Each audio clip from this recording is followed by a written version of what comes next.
recording to start, to begin. All right, so we are now being recorded. So this is our second video teleconference for Biol 105L YC section. But before we go to my talk, I would like to ask you, how are you in your group? Okay, so I would like to know how you're doing, any updates that you can share with the group on how you are. And maybe let's have at least one sharing per group. Okay, so a member can share on how they're doing in the group, so that we can save time. All right, so are there any volunteers who would want to share first on how they are doing?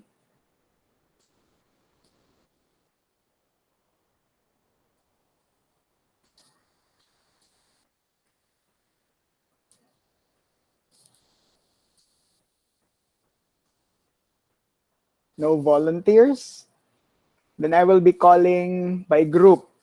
All right, let's start first with Group A. Okay, who's from Group A here? Anyone from Group A may speak on behalf of the members.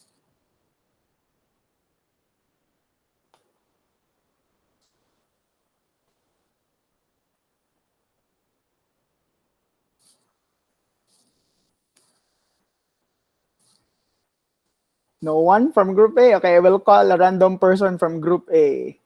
Mr. Magsipok. Good afternoon, sir. Good afternoon. Okay lang among groups, sir. Nagkasinabot sab me. And we're almost done with exercise 1. All right. Thank you for the update. The due date for exercise 1 is tomorrow at midnight. Okay, so that's good that you're almost done. For exercise 2 also, if you would want to know, I'm talking to everyone, the due date is next week, Tuesday. Thank you, and that's from Group A. Let me hear a representative from Group F. Anyone from Group F? Group F?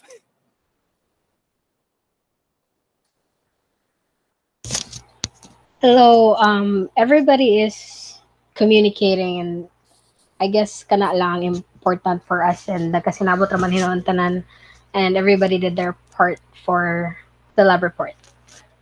That's all. Right, thank you. That's good to know that everybody contributes in the output. And it's very important to have someone to actually sort of initiate, in the group, so that everybody starts working on a particular part of the work.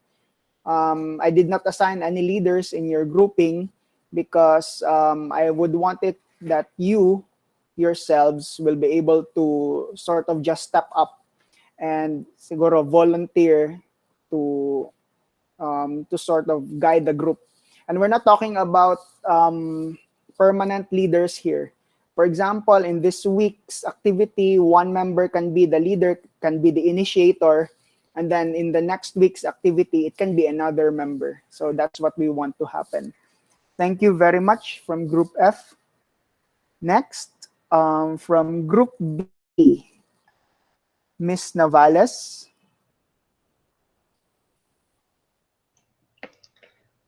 Ay, sir. Hello. Manamig bahin sa mga tasks, sir. And then, nag-start na rin may mga himo. Marata. All right. So I hope you're not having a hard time as you go on with the work. Okay. Filling up the tables or gathering the data. Because as you know, this is not the usual hands-on experiment. You needed to watch the video and you needed to observe the numbers that are shown in the video in order for you to input them in your paper. So I hope everyone is having an okay time with that, despite the online learning scenario that we are in right now. Thank you very much from Group B. Okay, next from Group E. Anyone from Group E who wants to share?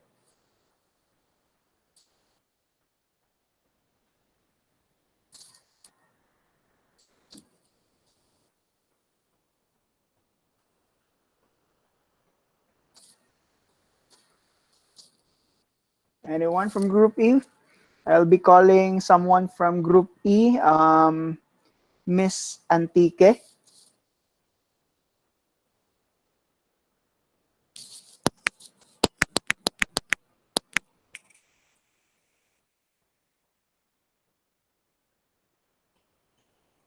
Is Miss Antique able to...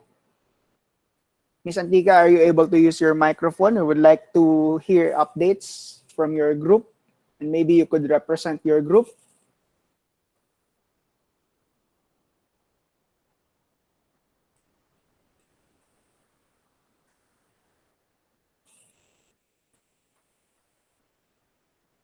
Okay, maybe another member. Si Mr. Garciano. How is Group E?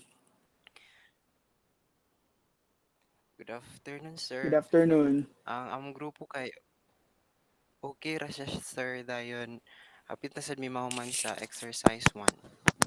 All right. Right, that's a good update. That's good to know. So I think all of you, all of the groups should be almost done or done with their exercise 1 by today because the deadline's tomorrow midnight. Okay, thank you for the update. That's from Group E. Let's listen from Group C, Miss Bahala. Good afternoon, sir. Good afternoon. Same ra pod sa ila, sir. Na-divide na pod na mamong task and then hapit na sad ni mahuman, sir. That's all, sir. Thank you. All right. Thank you for sharing as well. That's from Group C. And last but not the least, from Group D, is there a volunteer who would want to share to the group how they're doing? Good afternoon, sir.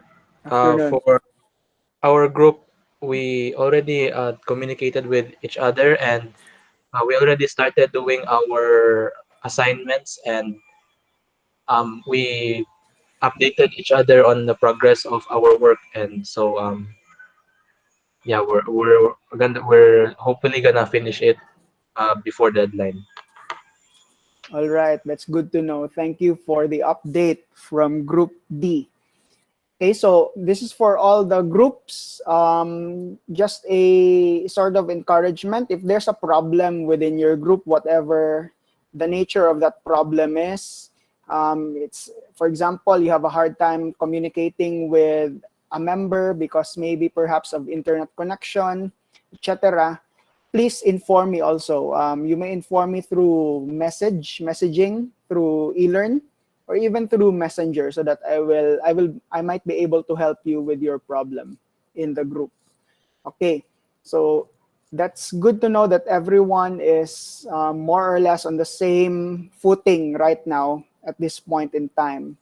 So just a reminder also on the format of our exercises, the exercises that you're about to pass tomorrow. This is the title page format, and you simply have to change the title of this, but more or less the format of this is what I require for each group to pass. So each group will only need to pass one. So a member can pass on behalf of the group. Okay, that's possible. And there were many questions from this section and from the other section about what should be in the lab report. And my answer is, I didn't really specify that you put an objective or you put an introduction. Instead, I told you to base your output on what the excellent criterion is based on this rubric. So for example, in terms of objectives, there's supposed to be an objective because it's shown here on the first column. So I'm highlighting the characteristics of an excellent objective here. I will not read them anymore. Okay. So anyway, I'm just showing this in order to remind you that this is your guideline. Okay. As you make your lab report, make sure that you are fulfilling what's being described in the excellent column of this particular rubric. So that's all. No strong requirement on what font size or what font type or what margin or double spacing, etc. I'm leaving that to you. Just follow these criteria in the rubric. So this is our schedule. We are now in January 8th. Now, January 8th, we are doing our second video teleconference. And based on the schedule, within this week, I gave you 2 lab activities or 2 exercises, 1 and 2. Exercise 1's deadline is tomorrow. Exercise 2's deadline is next week, January 12, Tuesday. All right. And another change in the schedule is exercise 3 will not be done next week. It will not be next week.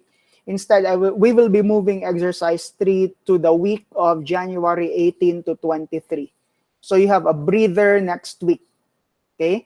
Because you also have a prelim project that you will be doing as a group. So I will leave next week sort of as a breather, a time for you to talk and process about the prelim project within your group. So those are the important schedules for now. All right. Now, I cannot have a pre-lab quiz with you or a post-lab quiz. And if you notice in the grading system, there is no portion there for quizzes because I'm really not planning on giving you quizzes in this laboratory subject. But instead, I've modified this so that it will be sort of a self-assessment for you. Okay? So this is non-graded. And I will be flashing some questions on the screen. And I encourage you, anyone from the group, to answer. Just speak up so that you will be acknowledged and you can answer the question. So this is the self-quiz for exercise 1.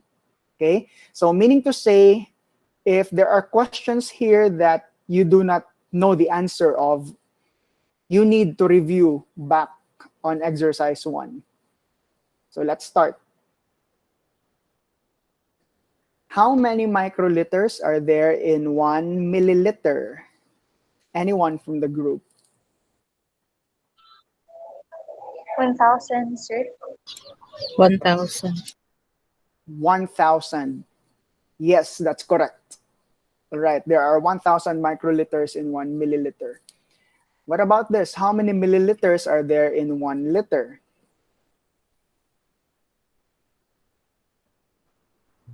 1,000. Also 1,000. And if we sort of combine the span, how many microliters are there in 1 liter?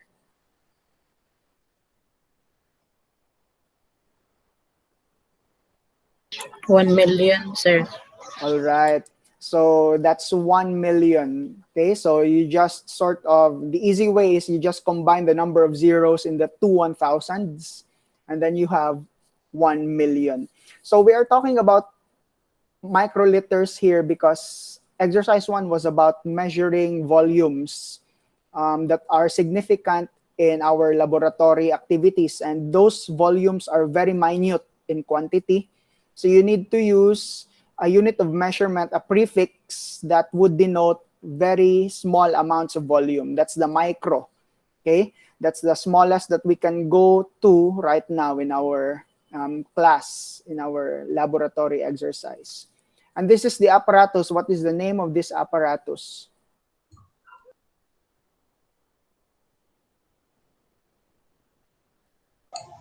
Micropipette, sir. This is Micropipette. Yes, this is the micropipette, also called as the micropipettor in your laboratory manual. But so I think micropipettor is wrong spelling siya, no? If you search it in a word processing software. So you can call this as a micropipette. Micropipettes come in different, how do you call this, capacities, okay? And this one has a specific capacity.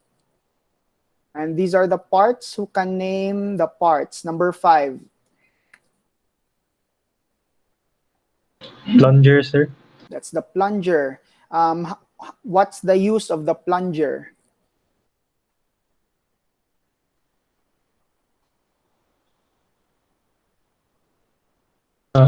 Sir, it is used to aspirate and to dispense the liquid, sir. All right. So those are the words, no? Aspirate, meaning to draw in the liquid into the micropipette. And then to dispense is to push out the liquid out of the micropipette. Okay, number 6.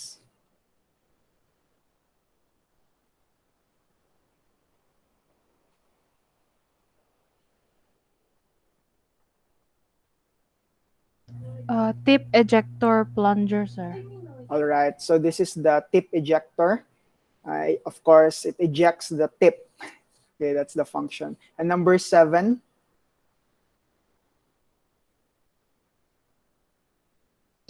Digital readout volume, sir.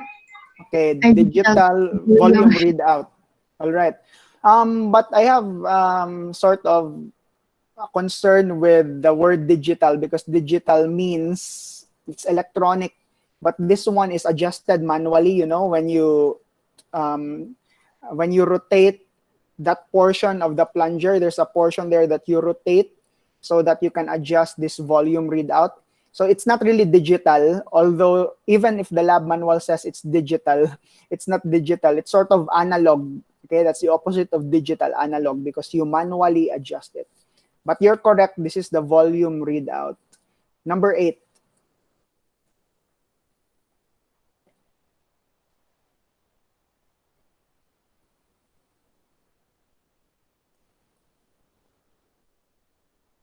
Shaft, sir. All right, that's a portion of the shaft. Although a portion of the shaft here is hidden, it's already within number 9, the black part of this micropipette. So number 8 will sort of go down and push number 9 out if you push number 6. So it's still part of the shaft. That's correct. And number 9 is? Disposable tip. Yes, okay, that's a disposable tip. You may also choose to reuse it, provided that you clean it. So for example, if you're working in a microbiology laboratory, you might want to disinfect it first or sterilize it first before you reuse the tip. Okay, so it can be heated and it won't melt in the autoclave if we want to sterilize the tip. Okay. What about this one? Which of the following will we use to aspirate 75 microliters of liquid? Just mention the letter.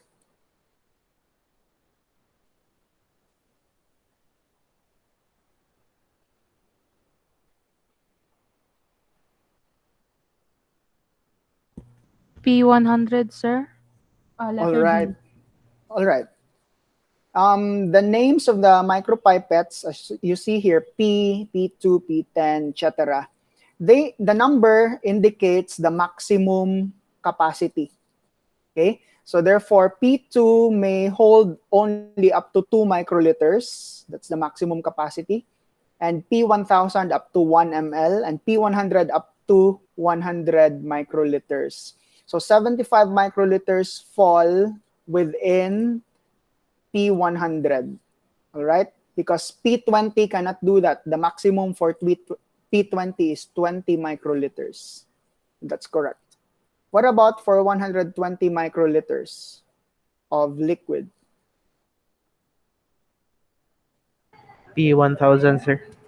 All right, so we use P1000 with a maximum capacity of 1 ml, and it can go down to 100 microliters.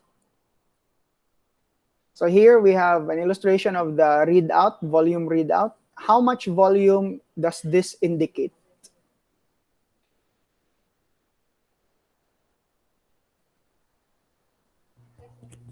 $1.20. What's the unit? 1.20 microliter.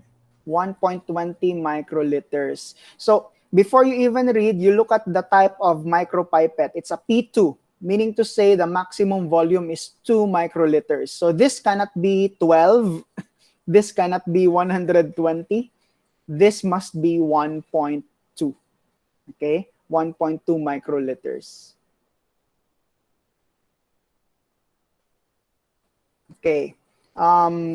What technique in pipetting do we use to aspirate viscous liquids? Reverse pipetting technique, sir. The reverse technique, yes. How about volatile liquids like alcohol and acetone? Forward technique. All right, you may use the forward technique, or you should, okay? Because if you use the reverse technique, it's gonna draw more liquid in so that it's closer to your micropipette, and because these are volatile, these sort of fume, okay? And we don't want the fume of the liquid to go inside the micropipette because it's gonna corrode the inside mechanism, inner mechanism of the micropipette. All right. What about this one? Which will result with some of the aspirated liquids to remain in the tip after dispensing, A or B? A, sir. What technique is A? A is the reverse technique, sir. All right, that's the reverse technique, wherein after you dispense, you only stop until the first stop, and some fluids or liquids will remain in the tip. All right, that's correct. So that's for exercise 1. Let's try a self-quiz for exercise 2 on the microscope and microscopic measurements. If we pair a 12.5x ocular lens with LPO, how much will this magnify our specimen?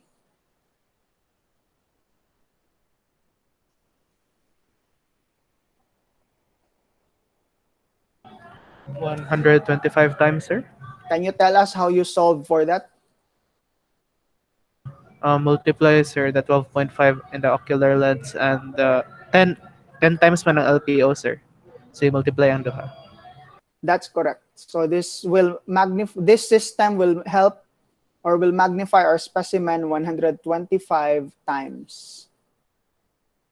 What about the limit in magnification in microscopy, in light microscopy, is really a limit of what? Of resolution, sir. Okay, it's the resolution that limits the magnification. Okay, magnification per se has no limits. You can magnify something under the light microscope 1 million times, but the resolution will really be very, very bad that you can't even distinguish your specimen anymore. All right, what about this? A little bit of math. The equation for computing the minimum resolvable distance of a light microscope. Can anyone dictate the equation?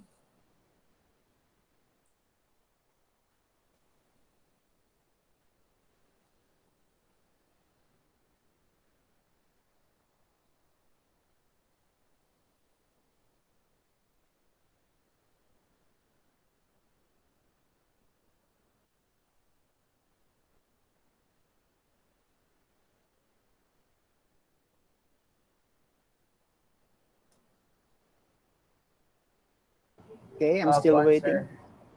Go on. D, which is the minimum resolvable distance, is equals to 0.61 lambda over n sine alpha. All right. So it's a fraction, okay? And what is the formula used in computing NA for an objective lens? Sir. N sine alpha, sir. Okay, can you tell us what NA stands for? Numerical aperture, sir. Okay, NA stands for numerical aperture. So this is the equation to solve for the minimum resolvable distance. Meaning to say, this is distance, guys. This has a unit. So the unit here depends on what? Lambda. What's lambda? Wavelength of light, sir. the wavelength of light, which usually comes in nanometers, okay? So usually your D, or your minimum resolvable distance, will also be in nanometers because of lambda bearing the unit of nanometers, okay? 0.61 is a constant. And then at the bottom, the denominator, you have N, and N stands for?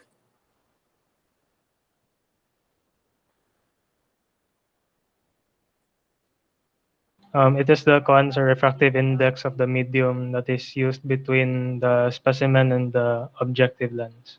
All right, it's the refractive index, meaning to say it sort of represents how much the medium sort of changes the direction of light as it passes through the medium. That's a refractive index.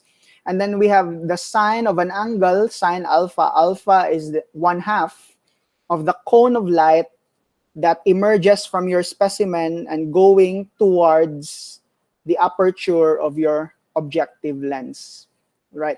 So this is very important for you to at least memorize, okay, and familiarize, because the microscope is the tool of the biologist, right? Okay, it's very important to familiarize with this. So here's another question. If we decrease the wavelength of light, that means lambda, okay, the blank, the resolving power of the objective will what? Increase or decrease?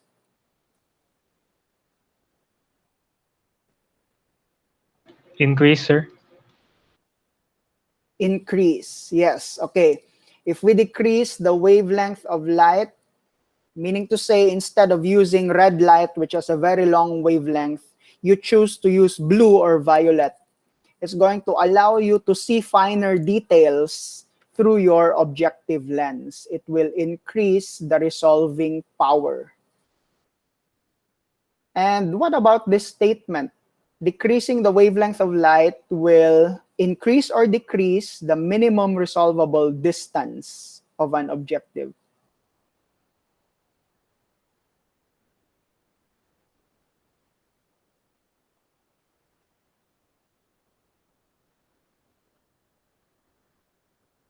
Increase. Sorry? Sir. Increase, sir.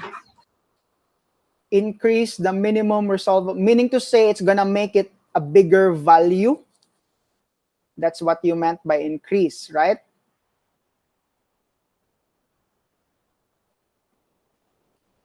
Observe, okay, this is for everyone. Observe the two statements. They are the same, except after the blank on the first statement in number 5, it says resolving power. But on the second statement, number 6, it says the minimum resolvable distance.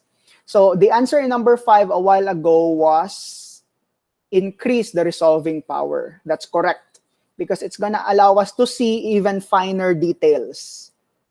But in number 6, what's gonna happen to the minimum resolvable distance? If you see finer details, what happens to the distance between those details? What can we say about the distance?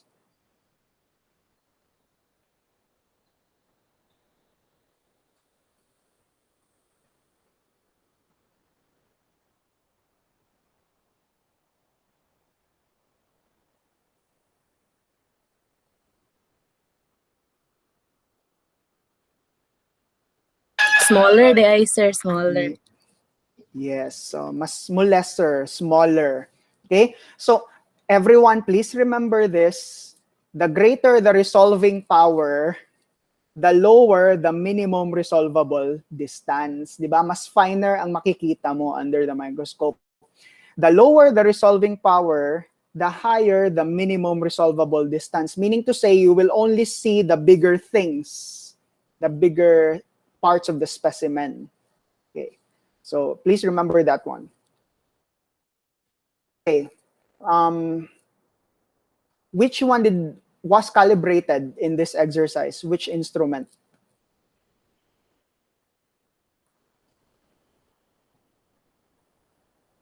The eyepiece micrometer, sir. Okay, we calibrated the eyepiece micrometer, and it was calibrated using the stage micrometer. The stage micrometer. Lastly, which specimen was observed under oil immersion objective? Bacillus, sir. Okay, the bacilli, the rod-shaped bacteria. Okay, so guys, if you were able to answer these in your minds, even if you did not say it out loud without looking at your notes, then congratulations. But if some of you, or if you had to search through your notes or back to the lab manual in order to answer some of them, then I encourage you to really read again so that you'll be able to understand certain points in our laboratory exercises.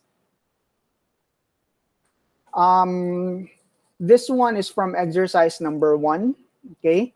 And I'm supposed to tell you what the factors are for inaccuracy in the micropipettor exercise on the glycerol and distilled water. But I just remember now that the deadline for this is still tomorrow, so I cannot disseminate information to you that should be placed in your laboratory report. So we will skip this one. Okay. So now I would want to talk about the eyepiece and the stage micrometers. Okay. Now, before we go to this, are there any questions for this table? Any concerns or questions for this table? I have a question, sir, regarding one of the questions nga naa sa lab report, which is katong mag-compare o results to another group, and how are we supposed to go about that? All right. You do not need to. Okay, you can skip that question. All right. Thank you. Thank you for asking the question. Right, so let's move on to the micrometers, the eyepiece and the stage micrometers. So when you put them on the microscope, you replace the eyepiece with the eyepiece micrometer, and you put the stage micrometer like a slide on the stage. Okay, you will see something like this. There are graduations, okay? The one on the stage micrometer is unlabeled. They are unlabeled graduations. And the one in the eyepiece micrometer are labeled from 0 to 100. Okay? But the graduations in the stage micrometer, even if they are not labeled, actually total, what's their total length for the stage micrometer graduations? From left to right. Can anyone tell the group?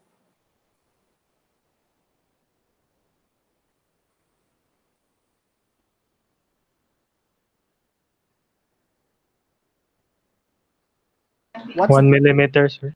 1 millimeter, yes. Okay, that's 1 millimeter from end to end, and that's constant for the stage micrometer. For the eyepiece micrometer, which you needed to calibrate, the numbers 0 to 100 mean nothing. Okay, they don't have a meaning at all. That's why you need to calibrate first with the stage micrometer. And when you calibrate, the calibration for the LPO is different from the calibration of the OIO and the HPO. Okay, so in the stage micrometer, since the whole length is 1 millimeter, okay, one space in the stage micrometer calibration is therefore 0.01 millimeters. Okay, because you divide 1 millimeter, 1 mm divided by 100 is 0.01 mm. That's the reason why, if you look at the stage micrometer here on the bottom right, there is a number there, 0.01 mm. That's because that's the length of one of the division in the stage micrometer. So that's what we have here, the red colored number and letter here. Okay, so I'm going to show you hypothetical calibration of the EM under LPO. Okay, this is not the real thing, but this is just an example so that if ever some of you are still wondering how it's going to be done, this might answer your question. So first and foremost, you put them in place. you align the two graduations from the SM and the EM so that their zeros, okay, or the first line on the SM will coincide exactly. Okay, so that's your first task. And then, that's the first step. And then you count how many divisions coincide with the SM. So we have here 10, 20, 30, 40, 50, 60, 70, 80, 90, and 8. 98 divisions out of 100 on the EM coincide with exactly 1 millimeter on the SM. Okay, so we now have these equations. And we can use this as the conversion factor. Okay, so what do we mean by that? If we want to know the total length of the EM, we simply have to multiply it with the conversion factor. Okay, and then we are able to cancel EMs. And then we multiply 1 times 1 divided by 0.98. This gives us the total length of our EM, which is 1.02 millimeters. Okay, that's the total length of the EM. But remember, how many divisions are there in the EM? There are 100. So how long is one division on the EM? So we simply have to divide this by 100, which gives us 0.0102 millimeter. Or in micrometer, you multiply that by 1,000. That's 10.2 micrometers. Now you have calibrated your EM. Are there any questions about this protocol?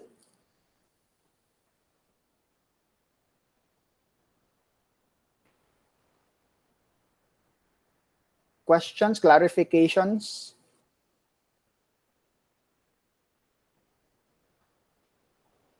If you did it in a different way, but still you arrive at the same answer as you were doing this, that's still correct.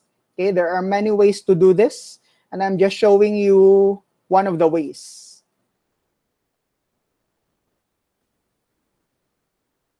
No concerns? Then we will continue now with our calibrated EM. Okay, now that we have calibrated our eyepiece micrometer, we may then remove the stage micrometer and we can put in the specimen. So our specimen under LPO is the human scalp hair. Okay, this one. And we are to estimate its width. In order to do that, because we've calibrated this eyepiece micrometer, we simply have to count the number of spaces that the width covers. So we have 1, 2, 3, 4, 5, 6, 7, 8, 9 spaces. Okay, the width of the hair covers 9 spaces on our calibrated eyepiece micrometer under LPO. So we simply have to multiply the value of one space, which is 0.0102 millimeters, by 9. That gives us 0.0918 millimeters. That's the width of the hair. Or in micrometers times 1,000, that's 91.8 micrometers. So any questions at this point? Clarifications?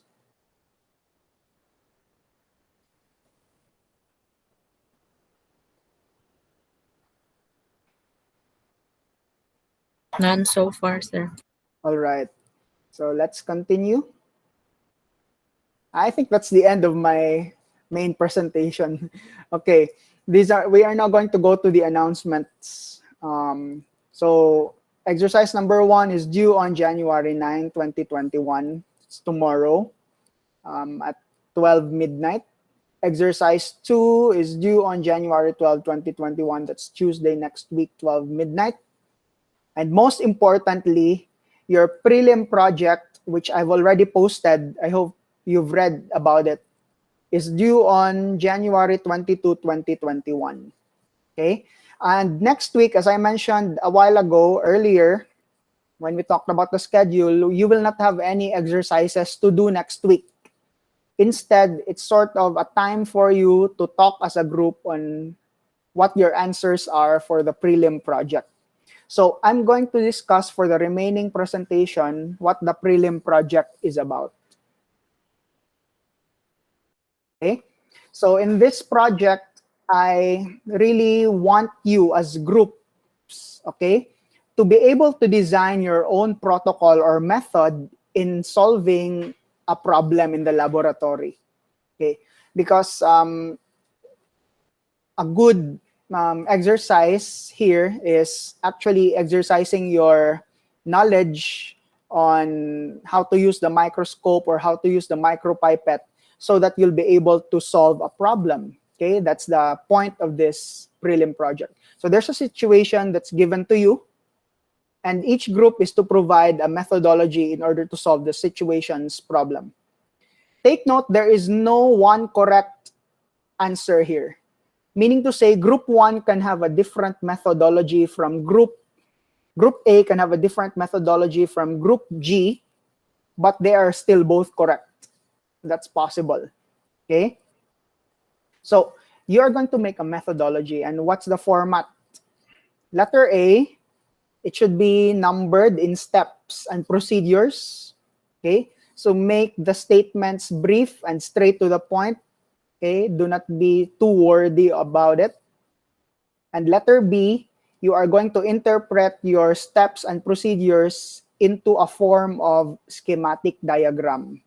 Okay, so you need to put words, boxes, and then arrows pointing to the next step in the schematic diagram. So two things should be present in your prelim project: numbered steps and procedures, and then schematic diagram.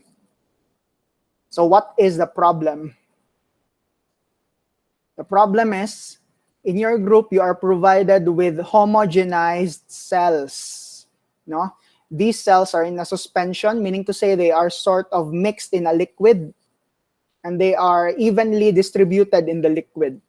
And these cells include letter A, Staphylococcus, and letter B, epithelial cells from the urinary tract. Okay, cuboidal. The cells are suspended in 0.9% sodium chloride solution. This is the isotonic concentration, isotonic tonicity. And you are to consider that the variation between the cells in the suspension is negligible, sort of how you consider air resistance negligible in physics. Diba? When you solve in physics, it's always stated neglect air resistance. So here you can neglect the variation between the cells in terms of their sizes. So let's say they are more or less uniformly sized, all of them. Then you need to design a method on how to get the closest estimates of letter A, the maximum number of cells in a given volume of cell suspension. Okay. Take note here, there is no exact volume that's given. I just say in a given volume. Okay, it can be per ml, it can be per liter. It's up to your group. Letter B, the estimated average mass of each cell. Okay, and again, you are going to present your answer in terms of a procedure, steps, numbered steps, and schematic diagrams. Okay. So, are there any questions or concerns, clarifications?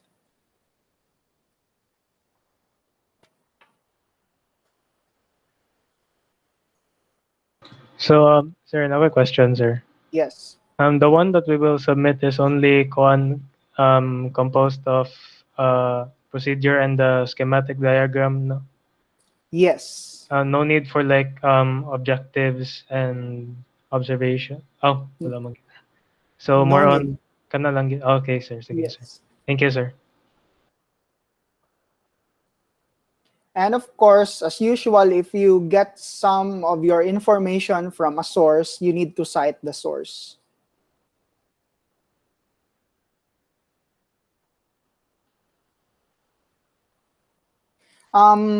When you design your methodology, consider that we are working in the laboratory here in Xavier. So we don't have, if we don't have the apparatus, you cannot use the apparatus.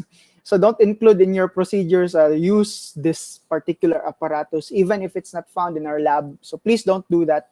Stick with what we have. And I think I already gave you a list in the beginning of this course, what we have.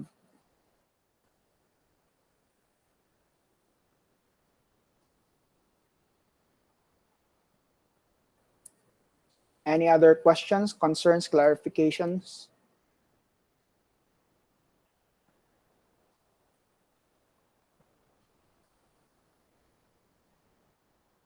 Regarding sa numbering sa table, sir. Di ba ang sa Yes. table sa kadang given nga exercise kay table 2 nakabutang sa ano sa kadong pang fill upan, pwede lahi ang numbering pag abot na sa ano, sir? Yes, yes. You may change the label of the table, because I think you're not comfortable with that because that's your first table, but it's called table 2, right? Is that your point? Yes, sir. Yes, you may call it another name, another number, table number. Thank you, sir.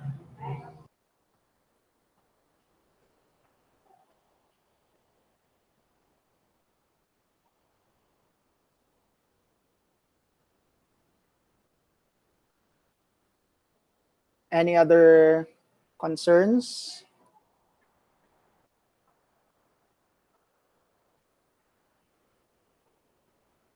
So everyone's okay, comfortable. You got what I presented here.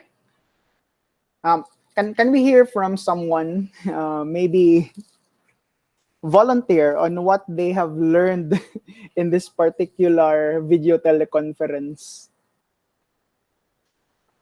You have a volunteer to do that? Just one point that you've sort of learned in this video teleconference.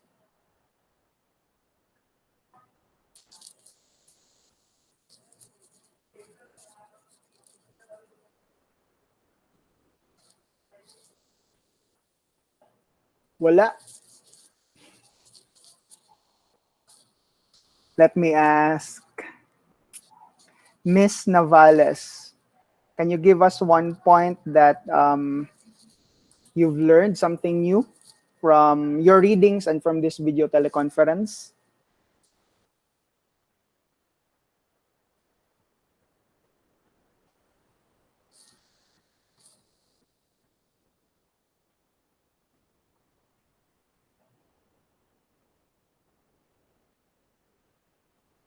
Is Miss Navales still present?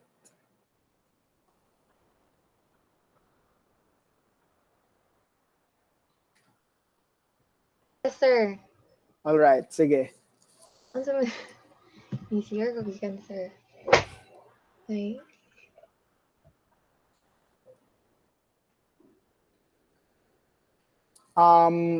Anything that you can share on what you've learned from this video teleconference or from your readings?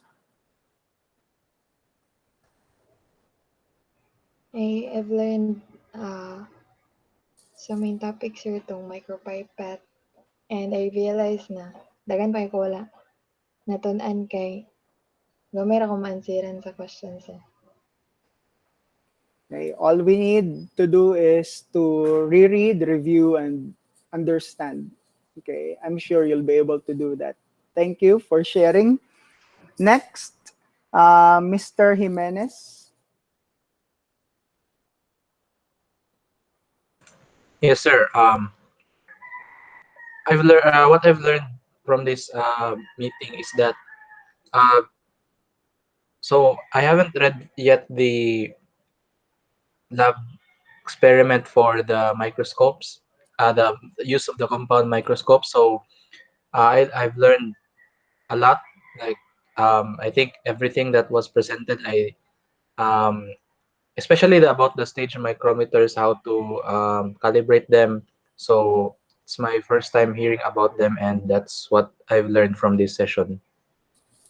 All right, thank you. I think that's a really challenging part of microscopy, no? For children, they are so excited to work with microscopes, but once they realize they need to do some mathematics before they can use the microscope properly, they shy away. So there are many people who love biology, but they don't want to do the calculations. And I really encourage all of you to not stop just because of some mathematics. Instead, strive hard to understand the numbers. Thank you for sharing. And last but not the least, Miss Manius left the meeting. Okay. Mr. Coruña. Oh, yes, sir. Yeah. Kuan, uh, probably not really a learning, pero it's kind of a learning pod, pero kanang sitaw kani. I've learned that biology is really not just about um, kanang a study of like life in general, but really it's more it has more specifics than that, especially in studying of um, uh, just like this kaning sa microscope. Definitely more detail into it, and there is